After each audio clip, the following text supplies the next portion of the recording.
Ingat po sa mga bababa. Baba.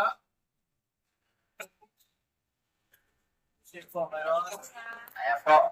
Salamat po sa inyo pong pagtanggap ng ating pong mga libreng babasahin at inyo pong batahin. At kung kayo po ay nagnanais na maragdagan ang mga kaalaman, maaari po ninyong i-search ang mga kontak na ating pong dinikit dyan sa ating pong Facebook, Joel Siring Hope, Fast Preaching Ministry, kayo din naman sa YouTube. Maaari po ninyong makita diyan sa ating pong mga dinikit diyan sa mga magazine po mga kaibigan.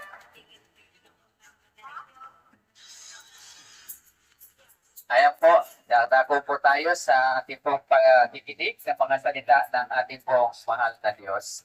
Ang ating pong maging topic sa oras na ito mga kaibigan at mga kapatid ay pinamagatang ang pagiging katiwala ng ating pong katawan.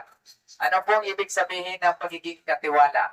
Ito po ay tayo'y mga katiwala ng ating pong mga katawan, mga kaibigan at mga kapatid. Ibig sabihin, ang pagiging katiwala sa ating katawan o kalusugan ay mahalaga po ito mga kaibigan. Atin po ibahagi sa inyo ang isang mahalagang salita na mula po dito sa ating pong babasahin. Sabi po dito, ang Biblia ay maraming sinasabi tungkol sa malusog na pamumuhay. Kadalasan, ang tao ay nangangaswira na ang pangangalaga sa siyang bahala. Walang sinuman ang karapatan o may karapatang sabihin sa kanya kung ano ang dapat niya